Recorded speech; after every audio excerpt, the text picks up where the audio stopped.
Nuns जिन्हें एक भूतिया ब्रॉथल में स्कूल खोलने का इनविटेशन मिलता है, लेकिन अपने इस मिशन के दौरान दो नन्स को वहां रहने वाले एक आदमी पर क्रश हो जाता है। आज की हमारी सीरीज का नाम है ब्लैक नॉर्शियस, जो 2020 में रिलीज हुई थी। इसकी IMDb रेटिंग है 5.8। कहानी सन 1914 की है। हिमालय में मोपू नाम का एक गांव है और वहां एक राजा का महल है जिसे हाउस ऑफ वुमेन मतलब ब्रॉथल कहा जाता है। वहां राजा को खुश करने के लिए कई औरतें रखी गई थी। उस महल के अंदर एक बच्चा काफी जोर जोर से रो रहा था। एक आया जिसका नाम अंगू है, वो उस बच्चे को गोद में लेती है और चुप कराती है। उसी कमरे में महारानी श्रीमती देवी भी थी। वो अचानक दौड़ने लगती है और फिर वो बेल टावर में चढ़कर वहां से कूदकर सुसाइड कर लेती है। श्रीमती देवी ने सुसाइड क्यों किया, ये हमें कुछ देर बाद पता चलेगा। समय कई साल आगे जाता है। जगह है दार्जिलिंग और साल 1934। हम एक नन को देखते हैं जिसका नाम क्लॉडा है। मदर डॉर्था उसे बताती है कि जनरल टोडा रॉय मोपू में बने अपने महल को डोनेट करने के लिए मान गए हैं और अब वो उस महल को स्कूल में बदल सकते हैं और इसके लिए उन्हें जल्द से जल्द मोपू के लिए रवाना होना होगा। क्लॉडा विश्वास के साथ कहती है कि वो अपने इस मिशन में जरूर कामयाब होगी। क्लॉडा को सिस्टर सुपीरियर बनाया जाता है और फिर वो अपने साथ ले जाने के लिए 4 और नन्स को सिलेक्ट करती है, जिनमें सिस्टर फिलिपा गार्डन के लिए, हॉस्पिटल के लिए सिस्टर ब्रियोनी, सिस्टर ब्लांच जिसे सिस्टर हनी के नाम से जाना जाता है और सिस्टर रुथ, जिसका नाम सुनकर क्लॉडा शॉक्ड हो जाती है क्योंकि किसी कारण से वो सिस्टर रुथ को पसंद नहीं करती थी। उसके बाद क्लॉडा फादर से मिलती है जो उसे अपने मिशन में कामयाब होने के लिए बेस्ट विशेष देते हैं और वो साथ में ये भी कहते हैं कि वो ब्रदर सेंट पीटर की तरह फेल नहीं होनी चाहिए। दरअसल क्लॉडा से पहले वहां सेंट पीटर को स्कूल के प्रोजेक्ट को पूरा करने के लिए भेजा गया था, लेकिन वो इस मिशन को अधूरा छोड़कर वापस आ गई। रीजन क्या था किसी को नहीं पता। सारी सिस्टर्स हिमालय के लिए निकल पड़ती हैं और खूबसूरत वादियों से होती हुई मोपू गांव तक पहुंच जाती हैं। महल काफी खूबसूरत था, लेकिन काफी समय से बंद रहने की वजह से वहां साफ सफाई नहीं हो पाई थी। सारी नन्स उस महल को एक्सप्लोर करने लगती हैं और तभी वहां एक औरत आती है जो अपना नाम अंगू बताती है और वो वही आया थी जिसे हमने मूवी की स्टार्टिंग में देखा था। रात में वो सब नन्स सो जाती हैं और आधी रात को सिस्टर रुथ उठकर क्लॉडा से पूछती है कि ब्रदर सेंट पीटर इस महल को छोड़कर क्यों भाग गए थे। क्लॉडा जवाब देने के बजाय उसे सोने के लिए कहती है। अगली सुबह जब सिस्टर क्लॉडा जागती है, बाहर डीन नाम का आदमी उसका वेट कर रहा था, जो जनरल का खास आदमी है। क्लॉडा उसकी तरफ प्यार भरी नजरों से देख रही थी, लेकिन सिस्टर ब्लांके के आने से वो खुद को संभाल लेती है। मिस्टर डीन सिस्टर से हाथ मिलाने के लिए आगे बढ़ाता है, लेकिन सिस्टर्स किसी भी मर्द को छूना पाप समझती हैं। उसके बाद डीन उन सब के साथ नाश्ता करता है और बताता है कि अंगू राजकुमारी श्रीमती देवी के साथ पूरा देश घूमी है और उनके पास सुनाने के लिए काफी कहानियां हैं। श्रीमती जिसने मूवी की स्टार्टिंग में सुसाइड कर लिया था और वो जनरल की बहन थी। डीन उन्हें बताता है कि जनरल के फादर ने ये महल अपने एंजॉय करने के लिए बनाया था। यहाँ वो कई सारी औरतों के साथ समय बिताते थे। क्लॉडा डीन से कहती है कि आज से जगह कॉन्वेंट ऑफ सेंट फेथ के नाम से जानी जाएगी, ना कि हाउस ऑफ वुमेन के नाम से। डीन उन्हें समझाता है कि उन्हें यहाँ नहीं आना चाहिए था, ये जगह नन्स के लिए बिल्कुल ठीक नहीं है। उसकी बातें क्लॉडा को पसंद नहीं आती और उससे कहती है कि जनरल ने उसे टी फैक्ट्री संभालने का काम दिया है तो वो वही करे, उसे यहाँ आकर उनके काम में दखल देने की कोई जरूरत नहीं है। दोनों की पहली मुलाकात एक तरह से मुक्कालात साबित होती है। उसके बाद क्लॉडा उसी बेल टावर में जाकर जोरों से घंटा बजाती है जहाँ से श्रीमती ने कूदकर सुसाइड किया था।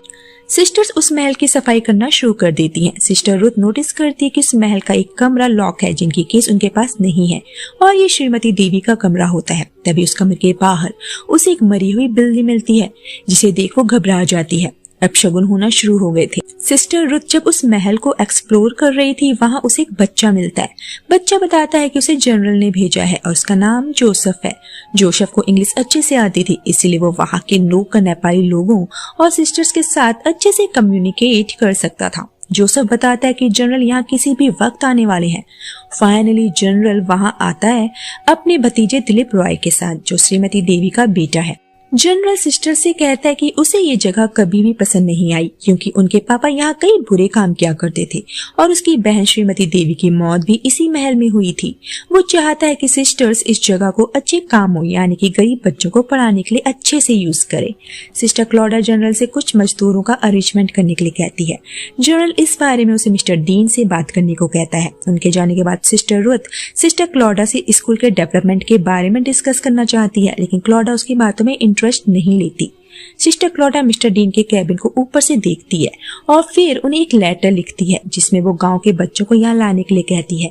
अगले सीन में हम देखते हैं कि सिस्टर क्लॉडा को अपनी पहले की जिंदगी के कुछ हसीन पल याद आ रहे हैं। सिस्टर रुथ आकर उसे बताती है कि मिस्टर डीन गांव के बच्चों को लेकर आ गए हैं। स्कूल शुरू हो जाता है। डीन से क्लॉडा को पता चलता है कि जनरल बच्चों को स्कूल जाकर पढ़ने के लिए रिश्वत देता है। ये बात क्लॉडा को बिल्कुल पसंद नहीं आती। क्लास में एक बच्चे को रैशेस हो जाते हैं और सिस्टर उसे मेडिसिन देने की बात करती है, लेकिन सिस्टर रुथ उन्हें समझाती है कि अगर मेडिसिन गलत असर कर गई तो वो सब मुश्किल में पड़ सकते हैं, लेकिन कोई भी उसकी बात को सुनने को तैयार ही नहीं है। कोई भी उसे सीरियसली नहीं लेता। तब मिस्टर डीन उन्हें समझाते हैं कि अगर मेडिसिन का साइड इफेक्ट हुआ तो गाँव के लोग उनके लिए मुसीबत खड़ी कर सकते हैं। वो सिस्टर रुथ की बात से एग्री करता है, जिसे सुन सिस्टर रुथ खुश हो जाती है कि चलो किसी ने तो उसकी बात मानी। सारी सिस्टर्स बाथरूम में होती हैं और अचानक से वो कपड़ा नीचे गिर जाता है जिससे शीशा ढका हुआ था। सिस्टर्स खुद को शीशे में देखने लगती हैं और कहती हैं कि जब से वो नन बनी है तब से उन्होंने खुद को शीशे में नहीं देखा है। अंगू के आने से सिस्टर वहां से हट जाती हैं, लेकिन सिस्टर रुथ कॉन्टिन्यूसली अपने आप को शीशे में देख रही थी। मिस्टर डीन गांव की एक अनाथ लड़की कांची को स्कूल लेकर आता है पढ़ने के लिए। रात में सिस्टर क्लॉडा फिर से अपनी पुरानी यादों में खो जाती है जिसमें वो एक लड़के के साथ प्यार कर रही थी। तभी सिस्टर रुथ उसके कमरे में आ जाती है क्योंकि हमेशा की तरह उसे आज भी नींद नहीं आ रही। उसे लगता है कि इस महल में किसी की आत्मा है। अगले दिन जब सिस्टर रुथ क्लास ले रही थी, कांची एक दूसरी लड़की के साथ बातें करने लगती है, जिस वजह से सिस्टर रुथ कांची पर जोर से चिल्ला देती है। सिस्टर क्लॉडा रुथ को बच्चों को पढ़ाने से मना कर देती है ताकि सिस्टर रुथ अपने दिमाग को शांत कर सके, लेकिन सिस्टर रुथ इस बात से उससे नाराज हो जाती है। उधर सिस्टर रुथ खुद को शीशे में देख रही है और तब उसे श्रीमती का भूत दिखाई देता है। तभी सिस्टर क्लॉडा को बाहर से चिल्लाने की आवाज आती है और जब वो बाहर जाकर देखती है तो एक मजदूर रेंच से घायल हो गया था। सिस्टर क्लॉडा को लगता है कि स्टिचेस लगाने से ही इसकी जान बच सकती है। तभी पीछे से सिस्टर रुथ आकर उसे श्रीमती के भूत को देखने की बात बताने की कोशिश करती है। उसने भी अच्छा टाइम चुना था ये सब बताने का। क्लॉडा उससे इस बारे में बाद में बात करने के लिए कहती है, लेकिन सिस्टर रुथ पागलों की तरह अपनी बात सुनाने के लिए मरी जा रही थी। इसीलिए परेशान होकर सिस्टर क्लॉडा उसे थप्पड़ मार देती है। अंगू उन सबको दूर से देख रही थी और खुद से कहती है कि अब सब शुरू होने वाला है। अगले सीन में हम देखते हैं कि सिस्टर क्लॉडा उस आदमी के स्टिचेस लगा रही थी और सिस्टर रुथ की कॉन्टिन्यूसली चैटिंग की वजह से वो काफी इरिटेट हो रही थी, इसीलिए वो उसे बाहर भेज देती है। उस आदमी की जान तो बच जाती है। उसके बाद क्लॉडा रुथ के पास आती है और उसे उसके कमरे में ले जाने लगती है, लेकिन रुथ उसे खुद को छूने से मना करती है। अगली सुबह चर्च का कुछ सामान आता है जिसमें वर्जिन मैरी और जीसस की कुछ मूर्तियां थी।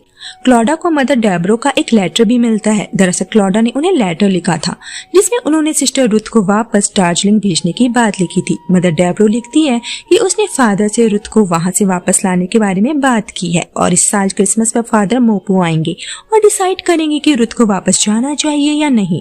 फिर सारी सिस्टर्स मार्केट जाती हैं जहां उन्हें मिस्टर डीन दिखता है। रुथ और क्लॉडा मिस्टर डीन को प्यार से एकटक देखने लगते हैं। रुथ को अंगू के साथ बाथरूम साफ करने का काम दिया जाता है और वहां रुथ को खिड़की पर किसी के नाखूनों के निशान दिखते हैं। अंगू बताती है कि श्रीमती देवी जब बीमार हो जाती थी उन्हें यहाँ बंद कर दिया जाता था। अगले दिन दिलीप राय सिस्टर के पास आता है और कहता है कि वो भी इस स्कूल में पढ़ना चाहता है, लेकिन क्लॉडा कहती है कि वो यहाँ सिर्फ बच्चों को पढ़ाते हैं ना कि एडल्ट्स को। सिस्टर हनी सिस्टर क्लॉडा को इस बारे में मिस्टर डीन से बात करने को कहती है। उसे लगता है कि मिस्टर डीन जनरल से बात करके दिलीप के एडमिशन को रोक सकते हैं।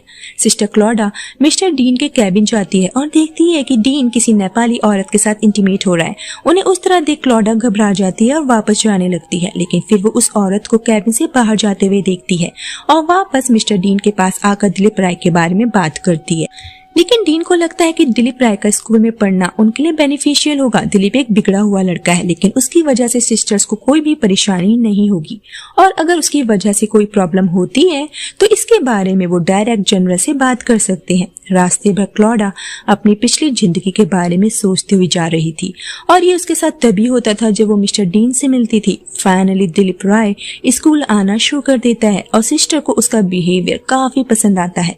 पहाड़ों में मौसम बदलना और स्नोफॉल की वजह से अब सब्जियां उगाना मुश्किल हो रहा था, इसीलिए सिस्टर फिलिपा वहां एक खास किस्म के फूलों को उगाने का सजेशन देती है, जिन्हें वो इंडोर भी लगा सकते हैं और बड़े होने पर वो उन्हें बाहर प्लांट कर सकते हैं। क्लॉडा महसूस करती कि हिमालय की आबो हवा सिस्टर फिलिपा को बदल रही है, वो मोह माया में पड़ रही है। क्लॉडा फिलिपा के इस शानदार विचार को किसी से शेयर न करने की एडवाइस देती है। फिलिपा कहती है कि ऐसे विचार से उनकी प्रतिज्ञा में कोई खलल नहीं आएगा, क्योंकि ये भी गॉड की बनाई हुई चीज है। उधर क्लास के दौरान दिलीप राय कांची की तरफ अट्रैक्ट होने लगता है। मिस्टर डीन और क्लॉडा की भी आपस में बनने लगती है, और मिस्टर डीन क्लॉडा से कहते हैं कि कुछ हफ्ते से उन्हें क्लॉडा के अंदर काफी चेंजेस नजर आ रहे हैं। वो काफी अच्छे से मिस्टर डीन के साथ बात करती है। डीन के जाने के बाद सिस्टर क्लॉडा को फिर से गंदे गंदे ख्याल आने लगते हैं और वो खुद को कोड़े मार कर सजा देती है। और रात में जब वो सो रही थी, सिस्टर रुथ आकर क्लॉडा के उन जख्मों को बड़े ध्यान से देख रही थी। अगली सुबह क्लॉडा फिलिपा के पास आती है और कहती है कि उन्हें वो फूलों वाला आइडिया पसंद आया और वो इन फूलों के हाफ डजन सीड्स मंगवाने के लिए तैयार है। लेकिन फिलिपा अब वापस दार्जिलिंग जाना चाहती है, क्योंकि उन्हें लगता है कि यहाँ रहकर वो अपनी असली पर्पस को भूल रही है। उन्हें हर चीज में खूबसूरती दिखने लगी है। उन्हें लगता है कि ये जगह उन सब के लिए बहुत ज्यादा अलग है। नेक्स्ट सीन में हम कांची को बाहर रखी मूर्तियों को साफ करते हुए देखते हैं, और गलती से उस एक मूर्ति की गर्दन टूट जाती है, जिस वजह से रुथ उस पर चिल्लाने लगती है। दिलीप राय आकर रुथ से कहता है कि इसमें कांची की कोई गलती नहीं है, मूर्तियों पर बर्फ जमने की वजह से वो टूट गई, ये एक साइंस है। कांची दिलीप राय को उसकी साइड लेने के लिए थैंक्स कहती है। कांची के जाने के बाद रुथ दिलीप से कहती है कि कांची ने अजीब सा सेंट लगाया हुआ है, लेकिन दिलीप राय बताता है कि ये स्मेल उससे आ रही है, उसने ब्लैक नॉरिशस नाम का एक खास सेंट लगाया है। बाद में दिलीप राय कांची के पास आता है और दोनों एक दूसरे को किस करते हैं। सिस्टर रुथ उस मूर्ति के सिर को लेकर बेल टावर पर चढ़ जाती है, और जैसे ही वो उसे नीचे फेंकने की कोशिश करती है, सिस्टर क्लॉडा उसे देख लेती है और उसे समझा बुझाकर वापस जाने के लिए कहती है। वो कहती है कि सिस्टर ब्रियोनी इस मूर्ति को ग्लू से चिपका देगी। वो रुथ को वापस दार्जिलिंग भेजने की बात करती है, क्योंकि उसे लगता है कि रुथ अपने आप में नहीं है और उसे आराम की जरूरत है। फाइनली सिस्टर फिलिपा वापस चली जाती है। क्रिसमस आ जाता है और दिलीप राय उन सिस्टर्स को मैरी क्रिसमस विश करने आता है। वो उन सब के लिए गिफ्ट लाया था, शूज। प्रेयर के बाद दिलीप राय कांची के पास आकर फिर से उसे किस करता है। उधर सिस्टर रुथ मिस्टर डीन के करीब आने की कोशिश करती है। मिस्टर डीन उसकी भावनाएं समझ जाते हैं और तुरंत वहां से जाने लगते हैं। रुथ को इतना अपसेट देखकर सिस्टर क्लॉडा मिस्टर डीन से पूछती है कि अंदर क्या हुआ था। डीन कहता है कि वो खुद रुथ से इस बारे में पूछ ले। वो क्लॉडा का असली नाम जानना चाहता था, लेकिन क्लॉडा कहती है कि उसका नाम क्लॉडा ही है। डीन उसके इतने करीब आ जाता है कि दोनों एक दूसरे की सांसों को महसूस कर सकते थे। अगली सुबह सिस्टर क्लॉडा रुथ से पूछती कि क्या मिस्टर डीन ने कल रात उसके साथ कुछ गलत करने की कोशिश की। उसे लगता है कि रुथ मिस्टर डीन के बारे में ज्यादा सोचने लगी है। उसे समझाती है कि मिस्टर डीन अच्छा आदमी नहीं है। रुथ को लगता है कि मिस्टर डीन की वजह से वो उसे वापस दार्जिलिंग भेजना चाहती है, ताकि क्लॉडा मिस्टर डीन को अपने लिए हासिल कर सके। बाद में रुथ अपनी सोच के लिए क्लॉडा से माफी मांगती है और कहती है कि कभी कभी उसे समझ नहीं आता कि वो क्या कह रही है। आधी रात को सिस्टर अडाला वहाँ आती है, जिन्हें सिस्टर फिलिपा के बदले भेजा गया है। वो बताती है कि फादर का घोड़ा आधे रास्ते में ही बेहोश हो गया और उन्हें एक दूसरा घोड़ा चाहिए जो फादर को यहाँ तक ला सके। सिस्टर क्लॉडा फादर को लाने की बात करती है, लेकिन सिस्टर रुथ बिना किसी को बताए घोड़ा लेकर फादर को लेने चली जाती है। और जब सिस्टर क्लॉडा को पता चलता है कि रुथ फादर को लेने गई है, वो पैदल ही उन्हें ढूंढने निकल पड़ती है। और जब वो वापस आती है, फादर और रुथ वहां पहले से ही पहुंच चुके थे और रुथ ऑलरेडी क्लॉडा के खिलाफ फादर और अडेला के कान भर चुकी थी। फादर को बर्फीले तूफान से बचाने के बाद सिस्टर रुथ फादर की नजरों में अच्छी साबित हो गई थी और सिस्टर क्लॉडा के काम करने के तरीके पर उन्हें शक होने लगा था और वो रुथ को अपने साथ वापस ले जाने से मना कर देते हैं। उन्हें लगता है कि क्लॉडा को रुथ के बारे में गलत सोचना बंद कर देना चाहिए। उधर सिस्टर रुथ को श्रीमती देवी के कमरे की चाबी मिल जाती है और वो उस कमरे को खोलकर अंदर आ जाती है। मिस्टर डीन सिस्टर के पास आते हैं और सिस्टर अडाला को डीन का सबके साथ इतना फ्रेंडली होना कुछ अजीब लगता है। बाकी सिस्टर्स उन्हें समझाती हैं कि मिस्टर डीन बाहर से काफी रफ है, लेकिन वो दिल के बुरे इंसान नहीं है। क्लॉडा डीन के पास आती है और सिस्टर अडाला भी, और जिस तरह से वो उन दोनों को देख रही थी, ऐसा लग रहा था उन्हें उन दोनों के रिश्ते पर शक है। दिलीप और कांची फिर से एक दूसरे से मिलते हैं और तभी सिस्टर अडाला कमरे में आ जाती है। कांची चुपके से वहां से खिसक लेती है। दिलीप झूठ कहता है कि वो अंगू से मिलने आया था, लेकिन सिस्टर क्लॉडा को कांची की बुक फर्श पर गिरी हुई मिल जाती है और उसे दिलीप और कांची के रिश्ते के बारे में पता चल जाता है, लेकिन वो उन्हें कुछ नहीं कहती और एक बार फिर वो खुद को पनिश करती है गंदे ख्याल दिमाग में लाने की वजह से। अगले दिन वो सभी नन्स को फास्ट रखने को कहती है ताकि वो किसी भी तरह के डिस्ट्रैक्शन से बच सके। रुथ श्रीमती के कमरे में आकर उसके सामान को देखने लगती है। पीछे से अंगू आती है और उसे वहां रखे एक हरे कपड़े के बारे में बताती है जो राजा की किसी धानवी नाम की रखैल का था और श्रीमती ने उसी औरत की वजह से सुसाइड किया था क्योंकि श्रीमती के प्रेमी को धानवी ने उनसे छीन लिया था और वो धानवी के प्यार में पागल होकर श्रीमती को भूल चुका था। अगले दिन सबका फास्ट होता है और मौन व्रत भी। मिस्टर डीन वहां आते हैं और रुथ से काफी अच्छे से बात करते हैं और रुथ उनकी हेड से निकला एक पंख उठाकर अपने पास रख लेती है। बाद में हम देखते हैं कि उसने कई सारे पंख अपने पास रखे हुए थे जो मिस्टर डीन की हेड से लिए हुए थे। उधर अंगू दिलीप राय और कांची की झाड़ू से पिटाई कर रही थी क्योंकि उसने उन्हें गलत पोजीशन में करते हुए रंगे हाथों पकड़ लिया था। नेक्स्ट सीन में एक नेपाली औरत सिस्टर के पास अपने बच्चे को लेकर आती है जो काफी बीमार। जनरल स्कूल आते हैं क्योंकि उन्हें दिलीप और कांची के बारे में पता लग गया था। वो सिस्टर से कांची को स्कूल से निकालने की बात करते हैं लेकिन सिस्टर मना कर देती है। जनरल इस शर्त पर उसे वहां पढ़ने की इजाजत देता है कि दिलीप उसे 3 कोड़े मारेगा। कांची मान जाती है और दिलीप उसे कोड़े मारने लगता है। ये सब देख सिस्टर क्लॉडा को काफी दुख होता है। रात में डिनर के वक्त सिस्टर रुथ और क्लॉडा के बीच आर्ग्यू हो जाते हैं मिस्टर डीन को लेकर। सिस्टर ब्राउनी रुथ को अंदर ले जाकर उसे नींद की दवाई देती है। रुथ उन्हें भी अनाप शनाप बोलने लगती है कि सिस्टर ब्राउनी को उसे छूना अच्छा लगता है। अब उसका बहाना ढूंढती है। सिस्टर क्लॉडा के फ्लैशबैक से हमें पता चलता है कि उसके प्रेमी ने उसे छोड़ दिया था जिसके बाद से वो नन बन गई। उधर डीन के पास कुछ औरतें आती हैं और कहती हैं कि उसके बच्चे को सिस्टर ने कोई दवाई दी थी जिसे यूज करने के बाद बच्चे की हालत और खराब हो गई है। डीन उस दवाई को पीकर उन औरतों को ये समझाता है कि ये दवाई सेफ है ताकि सिस्टर्स को कोई परेशानी ना हो, लेकिन बाद में वो क्लॉडा को जाकर सब कुछ बताता है। सिस्टर क्लॉडा सिस्टर ब्लांका से उस दवाई के बारे में पूछती है। ब्लांका बताती है कि वो औरत उससे दवा लेने के लिए जोर डाल रही थी लेकिन उसने दवा ना देकर एक नॉर्मल सा ऑयल दे दिया जो हार्मफुल नहीं था। लेकिन डीन बताता है कि उस बच्चे की हालत काफी नाजुक है और वो कभी भी मर सकता है। इस रीजन की वजह से औरतों ने अपने बच्चे स्कूल भेजने बंद कर दिए थे। डीन को लगता है कि अब स्कूल में बच्चे कभी नहीं आएंगे। क्लॉडा कहती है कि वो अपने मिशन में फेल हो गई। फिर वो डीन से बताती है कि ये जगह उन्हें वो सब देखने के लिए मजबूर करती है जो उनके लिए पाप है। फिर वो अपने लवर के बारे में बताती है जो उसे छोड़ अमेरिका चला गया था क्योंकि वो उससे शादी नहीं करना चाहता था। डीन कहता है कि उसे कोई ऐसा इंसान चूज करना चाहिए था जो हमेशा उसके साथ रहता। सिस्टर रुथ उन दोनों की बातें छिपकर सुन रही थी। वो श्रीमती के कमरे में जाकर उसकी ड्रेस निकालती है और उन कपड़ों को पहन लेती है और फिर वो मेकअप करती है और वो खूबसूरत कम डरावनी ज्यादा लग रही थी। वो मिशन स्कूल से भाग जाती है। उधर क्लॉडा को पता चल जाता है कि रुथ वहां से भाग गई है। वो उसके लिए प्रेयर करना शुरू कर देती है। दूसरी तरफ डीन के वापस आते ही रुथ उस पर झपट पड़ती है और कहती है कि वो उससे प्यार करती है, वो उसके लिए कुछ भी करने के लिए तैयार है। लेकिन डीन उसे समझा बुझा कर थोड़ी देर सोने के लिए कहता है। उसे यकीन है कि रुथ की दिमागी हालत ठीक नहीं है। अगले दिन डीन देखता है कि रुथ वहां से भी भाग गई है। उधर क्लॉडा सुबह जब बेल टावर पर खड़ी होकर बेल बजा रही थी, पीछे से रुथ आकर उसे नीचे गिराने की कोशिश करती है। दोनों ही नीचे लटक जाते हैं। क्लॉडा किसी तरह से ऊपर आती है और रुथ को भी बचा लेती है, लेकिन रुथ फिर से क्लॉडा पर हमला करती है। अचानक से रुथ को श्रीमती देवी का वहां होने का भ्रम होता है और वो उस टावर से कूदकर सुसाइड कर लेती है। लास्ट में हम देखते हैं कि नन अपना मिशन छोड़ चुकी हैं और वापस जा रही हैं। डीन क्लॉडा के पास आता है। क्लॉडा डीन से रुथ की कब्र का ध्यान रखने के लिए कहती है और एक्सेप्ट करती है कि वो उससे प्यार करती है। डीन उससे कहता है कि वो किसी और जिंदगी में उससे मिलेगा जो इस जिंदगी से बेटर होगी। उसके बाद वो डीन के कानों में अपना असली नाम बताती है, कैथरीन। लास्ट में हम रुथ की कब्र को देखते हैं और यहीं पर इस मूवी का दी एंड हो जाता है।